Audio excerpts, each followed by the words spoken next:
So let's move ahead with question number 26. How can we create SharePoint workflow using SharePoint Designer?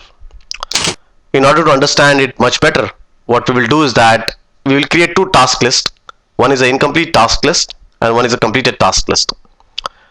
And what we'll do is, if the user enters the task as in progress in the incomplete task list, it will stay as it is. But the time he marks this task as completed, the status as completed, it will move to the completed task list and it will get deleted from the incomplete task list. So the workflow is something like this. The user will create a task and enter the status of the task. If the task is incomplete, nothing will happen. If the task is marked as complete, the task will be copied to the incomplete task list and it will be deleted from the incomplete task list.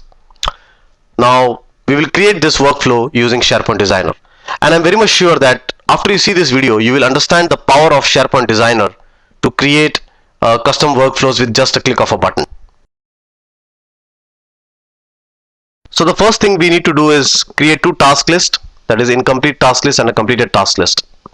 You can create this task list using site actions. Add a new library list or web page to this website, click on that, go to task, and you can create both of the task lists. So using this I have created two task lists. One is incomplete and another one is completed. Now we need to edit this site using SharePoint Designer. So do a Control C and let's go to the SharePoint Designer, File, Open Site, Control V, Open.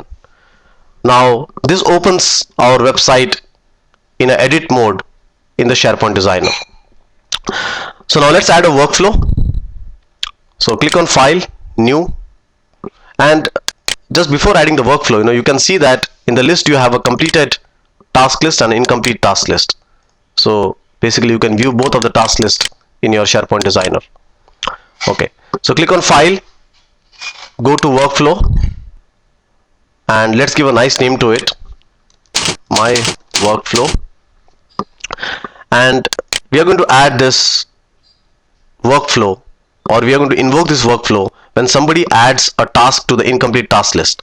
So this workflow will be attached to incomplete and the workflow will start automatically, that is automatically start this workflow when a new item is created and when the new item is changed. So in other words, nothing will be manual, everything will be in auto mode. Now the second step would be to define the actions and conditions on the incompleted task list. So in the conditions I will say that compare the incomplete field, compare the status field. So if on the incomplete task list, if the status field is equal to completed, then from the actions delete this item from this list and copy the list item to the completed task list. So it's very pretty much simple and UI oriented, nothing to really think about, no programming, nothing. And the power of SharePoint Designer, SharePoint Designer can really be seen. So what we have said is this workflow will invoke on the incomplete task list and the workflow will invoke whenever a new item is created or when an item is changed. The condition which it will check is that if the status is completed, the actions are that it will delete the item from the incomplete task list and then copy this list to the completed task list. So that's all, and we will just click finish to create the workflow. Okay, we have some error over here, but this you will not see the error because this error has basically come on due to my designer issues. Now what it will do is that it will create the workflow and it will create couple of files. Like it will create the XAML files, the rules files, the XML file. You can read more about XAML files if you see the Windows Workflow Foundation questions and answers video series, right? So now there we are. We have created the workflow and this workflow has already been attached to the incomplete task list. Now it is time to go and see that how this workflow will function. Before that, let's do a bit of a IIS reset because sometimes the workflow really doesn't get attached to the list for whatever reason. So we will just ensure this by doing IIS reset.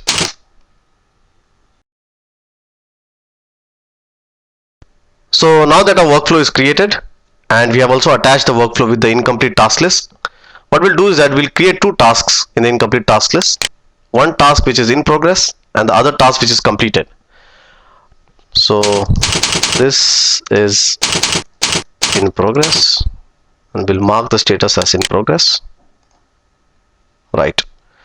And we'll create one more task and we'll say that this task is completed.